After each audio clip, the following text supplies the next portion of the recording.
O mundo está passando por um momento especial, talvez nunca antes vivido na nossa história.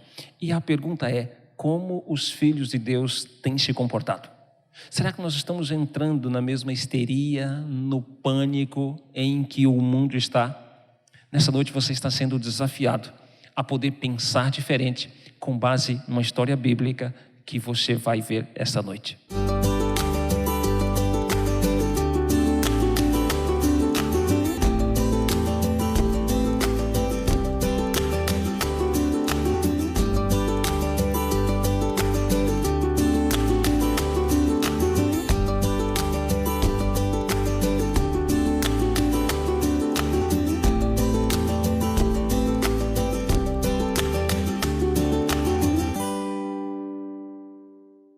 Boa noite a todos, como vão vocês? Tudo bem?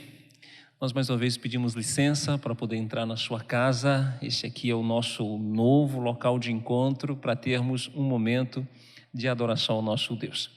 Você está aqui no nosso canal, o canal da Igreja Adventista do Setor Coimbra, em Goiânia. E mais uma vez queremos lembrar você, sempre se inscreva no canal, deixe também ali o sininho acionado para que você possa receber as nossas notificações de conteúdo e também dê o seu like, né? Uma prova de que você está curtindo a nossa programação. Nós estamos aqui mais uma vez para um culto de adoração a Deus, e esse culto especialmente é um culto que nós oramos. É um culto de oração que acontece todas as quartas-feiras. Nós queremos repetir essa experiência de oração aqui com você nesse lugar. Nós nesse momento gostaríamos de te dar uma oportunidade de aí onde você está, você fazer o seu pedido de oração. Certamente você está com mais alguém aí. Nós vamos deixar uma música. Essa música vai ter aproximadamente uns 5 minutos. É o tempo em que vocês podem fazer os seus pedidos de oração. Vocês podem orar a respeito. E nós queremos te dar mais uma oportunidade. Está aparecendo aí no canto do seu vídeo o número do meu WhatsApp. E eu quero incentivar você a mandar um pedido de oração particular. O seu pastor vai estar de joelhos orando por você nesse momento. Eu a cada madrugada me encontro com Deus e pode ter certeza que eu vou endereçar a Ele o seu pedido. Ok? Vamos agora ouvir uma linda canção, uma linda música. Enquanto isso, reúna-se na sua sala e é o momento de podermos falar com o nosso Deus.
ajoelho aos pés da cruz, onde o sangue de Jesus foi vertido em amor. Toda a morte, todo o mal, seu amor venceu ali. Nada vai nos separar. Já posso ver o céu se abrir. Cristo vem pra me buscar. Já posso ver o céu se abrir. Cristo vem pra me buscar.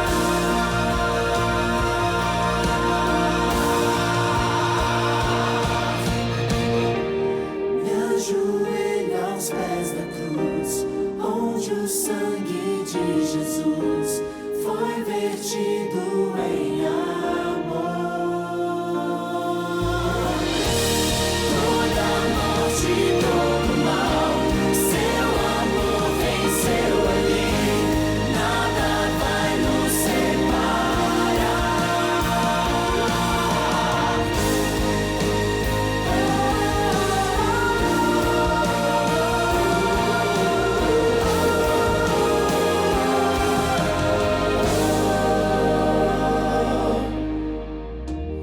E quando o mundo chegar ao fim, eu verei seu rosto. Sei que me amas. Sei que me amas.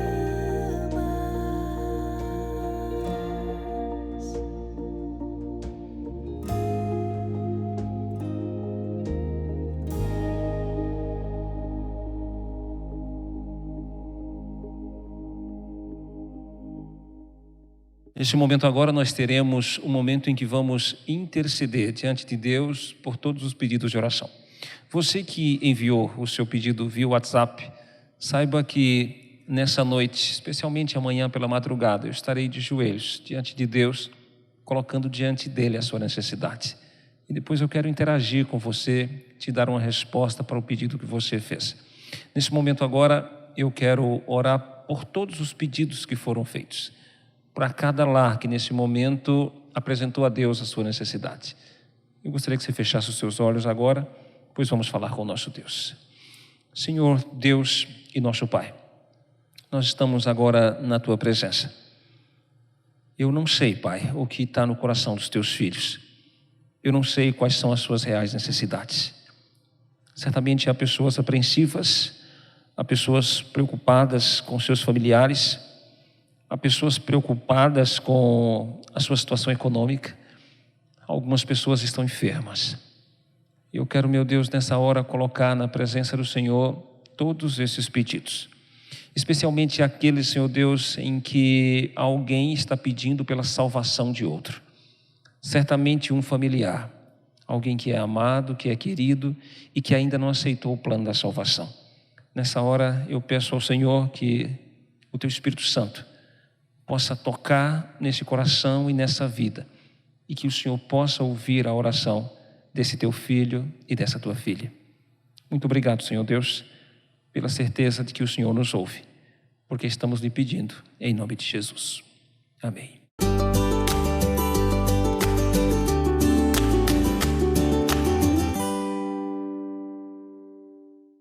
O texto para a nossa mensagem de hoje se encontra no livro de Atos dos Apóstolos, no capítulo 16.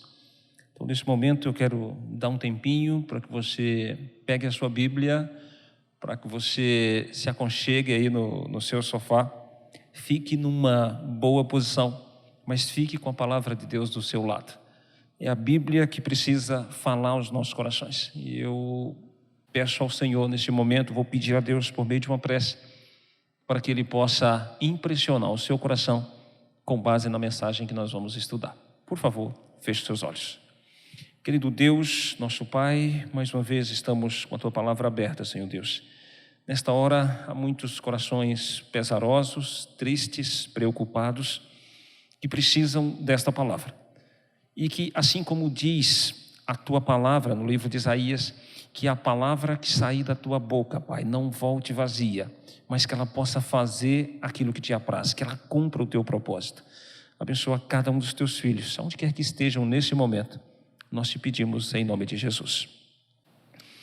Pois bem, Atos 16 registra mais uma fase das viagens missionárias de Paulo.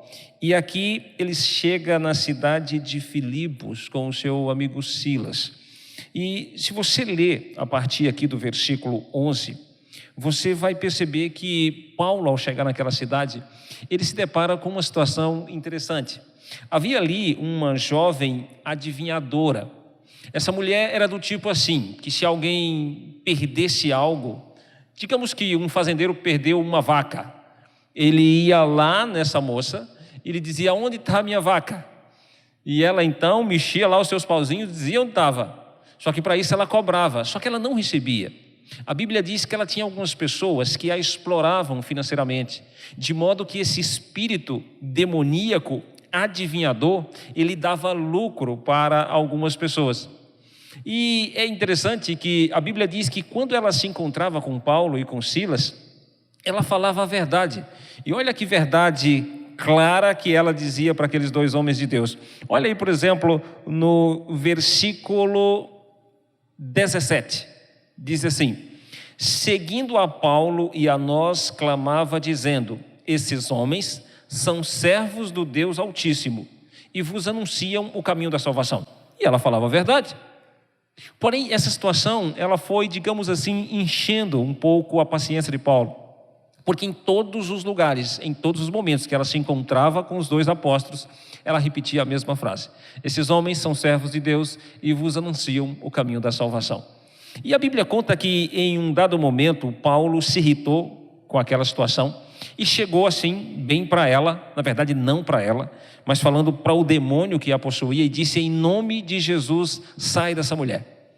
E a Bíblia diz que naquele mesmo momento a mulher ela volta ao normal, e ela perde agora essa capacidade de adivinhação. Ela estava liberta, porém, queridos, essa libertação dessa jovem não deixou aquelas pessoas que a seguiam, que a exploravam, felizes. E eles então foram nas autoridades e denunciaram Paulo e Silas. A Bíblia registra exatamente o momento em que isso acontece. Se você olhar o versículo 19 e 20, Lucas registra assim: vendo os seus senhores que se lhes desfizera a esperança de lucro, agarrando em Paulo e Silas, os arrastaram para a praça à presença das autoridades. E levando-os aos pretores, disseram: esses homens, sendo judeus, perturbam a nossa cidade, propagando costumes que não podemos receber nem praticar, porque somos romanos. E a Bíblia então diz que a grande multidão então se alvoroçou e partiu para cima daqueles dois. Eles naturalmente foram presos. Se você olhar o versículo 22, diz que a multidão se levanta, unida contra eles, e os pretores, rasgando-lhes as vestes, mandaram açoitá-los com varas. Verso 23 diz que depois de lhes darem muitos açoites, os lançaram no cárcere, ordenando ao carcereiro que os guardasse com toda a segurança. Então você vê aqui dois homens de Deus apanhando por pregar o evangelho. A Bíblia diz que eles apanharam, e apanharam de varas. Imagina, vestes rasgadas, e agora eles estavam apanhando, sendo açoitados. Só que eles não só simplesmente bateram nos apóstolos, a Bíblia diz que também eles os prenderam no cárcere. E tem uma nota muito interessante aqui. No versículo 24, falando do carcereiro, no verso 23, antes, fala o seguinte: e depois de lhe darem muitos açoites, os lançaram no cárcere, ordenando ao carcereiro que os guardasse com toda a segurança. Este, recebendo tal ordem, levou-os para o cárcere interior e lhes prendeu os pés no tronco. Certamente essa é uma situação clara de abuso. Essa é uma situação clara em que Paulo e Silas teriam todo o direito do mundo de perguntar: Senhor, por quê? Naturalmente, uma situação como essa os levaria a olharem para a circunstância e ter medo, e temer pela própria vida, e naturalmente reclamar, lamentar. Mas a Bíblia diz que no versículo 25, eles tiveram uma outra atitude.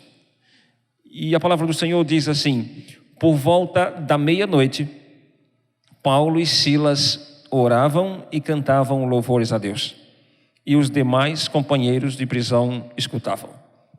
Aqui a Bíblia diz que era meia-noite. E sabe, queridos, a noite ela tem um poder incrível de acentuar problemas. Você pode sentir uma dor, você pode estar com uma parte do seu corpo, digamos assim, doendo. Parece que de dia a gente aguenta mais um pouco, né? Mas parece que à noite é terrível. A impressão que eu tenho, eu já passei por isso, é que parece que o dente ele dói mais à noite do que de dia. E é interessante que em situações como estas, você tenta pegar no sono para ver se acorda no outro dia cedo e a dor já tenha passado. Mas as experiências que eu tive é de tentar dormir, pegar no sono, e se isso acontece por volta de 10 horas, quando eu acordo e olho no relógio, 11h30, eu falo: meu pai. E parece que a noite ela não termina nunca. Sabe, queridos, por mais que o texto aqui esteja falando de uma forma literal, que naquela hora era meia-noite e eles estavam orando e cantando louvores a Deus, meia-noite também pode representar talvez o período ou a fase mais negra, mais difícil que cada um de nós pode experimentar. O pastor Bullion, falando sobre esse tema, ele diz que todos nós passamos pela nossa meia-noite. Talvez eu esteja falando para alguém que está passando exatamente agora pelo seu momento mais trágico e mais difícil. Eu imagino que o mundo todo esteja passando pela sua meia-noite. Certamente nós nunca pensamos numa situação como esta. Talvez eu esteja aqui falando para alguém que não sabe como vai pagar suas contas. Talvez eu esteja falando para alguém que foi demitido do seu emprego, que não tem para quem vender a sua mercadoria. E você se pergunta: como que eu vou quitar as minhas contas? Como é que eu vou manter a minha família? Aqui a situação de Paulo e Silas é dramática, porque eles apanham. Imagine as carnes de suas costas como estavam. Imagine agora, além de tudo isso, estarem presos no interior de um cárcere. E naturalmente, quando você pensa numa cadeia, numa prisão, naturalmente isso já lhe evoca pensamentos sombrios. Quando a gente vê na televisão aquele amontoado de presos. Mas eu quero agora que você volte à sua mente e pense como que eram as prisões do primeiro século. Imagine que ali não tinha um banheiro para se dar uma descarga. Imagino que aquele lugar ele poderia estar fétido, frio. Eu tenho certeza que a situação de Paulo e Silas era acentuada pela condição daquela cadeia. Então, apesar de estarem sentindo talvez uma imensa dor física, apesar de terem agora os seus pés amarrados em grilhões, certamente enojados pelo cheiro, pelo odor que vinha daquelas celas, esses homens que tinham todo o direito do mundo de lamentar e reclamar, têm uma atitude diferente. A palavra do Senhor diz no versículo 25, eu quero repetir para você, que eles oravam e cantavam louvores a Deus. Só que é interessante algo, é que normalmente em toda situação que nós passamos, nós temos pessoas que nos observam. E certamente hoje nós temos pessoas a nos observar pela situação pelas quais estamos passando. E ali os espectadores da vida de Paulo e de Silas e daquela situação que eles estavam vivendo eram os seus colegas de cárcere. E sabe o que a Bíblia diz aí no verso 25? E os demais companheiros de prisão escutavam. Cada vez que eu leio esse versículo, eu me pergunto, o que passou pela cabeça daqueles presos? Certamente eles pensaram, mas rapaz, esses caras acabaram de ganhar uma surra de vara. Esses caras estão amarrados com correntes pela perna. Estão aqui agora num frio danado, nessa cadeia mal cheirosa. Esses caras estão cantando. Será que eles estão malucos?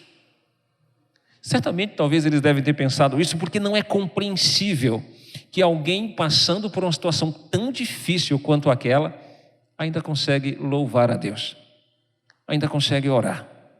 Eu te pergunto, como está a sua fé? Quando você escuta as notícias dos telejornais, quando você vê a atualização de casos, o número de mortes, eu te pergunto, como fica o seu coração? Você tem conseguido ainda louvar a Deus? Você tem conseguido ainda, apesar desta calamidade que assola não só a nossa cidade, não só a nossa família, mas também todo o mundo, eu te pergunto, você consegue ainda erguer a sua voz e dizer, louvado seja Deus? Queridos, aqueles homens, eles conseguiam. E a Bíblia diz que no momento em que eles louvavam a Deus, no versículo 26, diz que de repente sobreveio um tamanho terremoto que sacudiu os alicerces da prisão e abriram-se todas as portas e soltaram-se as cadeias de todos. O que nós vemos aqui diante da calamidade de Paulo e de Silas? A intervenção de Deus. Chegou um momento que Deus disse, basta. Eu penso que em algum momento um anjo tenha chegado para o pai e dito assim, prenderam Paulo e Silas. E Deus disse, eu estou vendo. E depois eles falam assim, Senhor, pelo que eu estou vendo, eles vão apanhar. E Deus disse, olha, eu estou vendo. Em outro momento, talvez eles cheguem e atualizem e falem assim, agora, pai, eles estão sendo amarrados dentro de uma prisão, o Senhor vai deixar, o Senhor não está vendo. É como se Deus dissesse assim, eu estou vendo. Só que no momento em que eles começam a orar e a cantar louvores, Deus fala assim, não, agora basta. E agora ele pede o anjo mais poderoso que tem ali e fala assim, olha, vai lá e liberta meus filhos. E queridos, a Bíblia diz que sobreveio um terremoto e quebrou todas as algemas, destruiu todas as grades. Tudo que impedia a liberdade de Paulo e Silas agora estava por terra. E eles estavam livres. Agora tem algo interessante nessa história, que é o carcereiro, que é contada a sua história a partir do verso 27. A Bíblia diz que o carcereiro despertou do sono e vendo abertas as portas do cárcere, puxando da espada, ia suicidar-se, supondo que os presos tivessem fugido. Aqui nesse momento é interessante a gente traçar uma comparação entre a atitude de Paulo e Silas e a atitude do carcereiro. Paulo e Silas haviam passado pela sua meia-noite. E a Bíblia diz que no momento de maior sofrimento, eles cantavam e eles oravam a Deus. Agora é a vez do carcereiro. Agora é a sua meia-noite. Porque quando ele vê o cárcere aberto, na sua cabeça ele pensa o quê? Todos fugiram. E amanhã eu vou pagar com a minha vida. E no momento de maior desespero desse homem, quando ele entende que ele tem problemas que ele não consegue resolver, qual que é a atitude dele?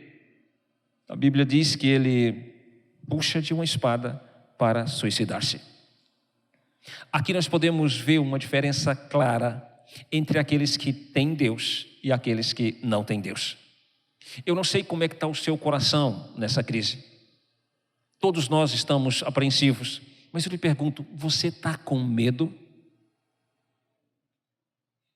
Qual é a sua atitude? Ela se parece mais com a de Paulo e Silas ou ela se parece mais com a do carcereiro? Porque uma coisa eu quero dizer para você: todos nós passaremos pela meia-noite. Talvez você não esteja ainda vivendo a sua meia-noite. Talvez você já passou por ela. Ou talvez você ainda vai passar. Talvez eu esteja falando para alguns que estão vivendo exatamente o momento mais difícil das suas vidas. E a mensagem desta noite, ela tem um objetivo: fazer você pensar qual deve ser a minha atitude diante da crise. Qual deve ser a minha atitude diante da meia-noite na minha vida? Nesse momento em que esse homem tenta tirar a própria vida, Paulo, então, no verso seguinte, diz assim para ele: não te faças nenhum mal, que todos aqui estamos. Está no verso 28. E a Bíblia diz que o carcereiro, então, entra no cárcere com uma lâmpada. A Bíblia diz que ele está tremendo, prostra-se diante de Paulo e de Silas. No verso 30, diz que ele os traz para fora e faz uma pergunta. E essa pergunta é bastante interessante. Ele pergunta assim: senhores, que devo fazer para que seja salvo? Eu imagino, queridos, que talvez a pergunta do carcereiro não tenha sido bem formulada. É como se ele estivesse racionalizando da seguinte maneira: ele estivesse dizendo para eles: olha, vocês tiveram um problema muito grande. Vocês passaram pela meia-noite de vocês. Vocês apanharam. Vocês quase foram linchados e foram jogados dentro de um cárcere. E mesmo assim vocês mantiveram firme a confiança de vocês. Eu passei por uma situação difícil agora e eu queria tirar minha vida. Então, queridos, ele deve ter perguntado. Ele poderia ter perguntado. E eu penso que a verdadeira pergunta seria esta: o que vocês têm que eu não tenho? Qual é a diferença entre vocês e eu? Por que na angústia, no sofrimento, na dor, vocês ainda conseguem louvar? E por que eu, diante dos problemas que me advêm, eu caio em desespero? Qual é o segredo de vocês? E no verso 31, Paulo responde. Responderam-lhe: crê no Senhor Jesus e serás salvo, tu e a tua casa. E eu penso que a resposta de Paulo nesse verso era como se dissesse para ele assim: sabe, amigo, sabe qual é a nossa diferença? Sabe qual que é a diferença entre nós e você? É porque nós temos Jesus Cristo. E é a presença de Jesus Cristo em nossa vida que nos dá a paz. Sabe, queridos, você conhece muito bem o pensamento de que todos nós sofremos, mas sofrer com Cristo é uma coisa e sofrer sem Ele é outra completamente diferente. Eu quero levar você agora para um verso que está na carta aos Hebreus. Procure aí na sua Bíblia. Hebreus, capítulo 6.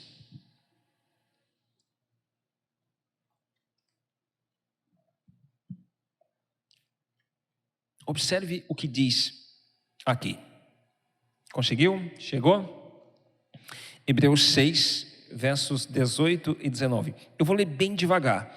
Eu gostaria que você olhasse bem para as páginas da sua Bíblia, para que você pudesse entender o texto. Fala assim: para que, mediante duas coisas imutáveis, nas quais é impossível que Deus minta, forte alento tenhamos nós, que já corremos para o refúgio, a fim de lançar mão da esperança proposta.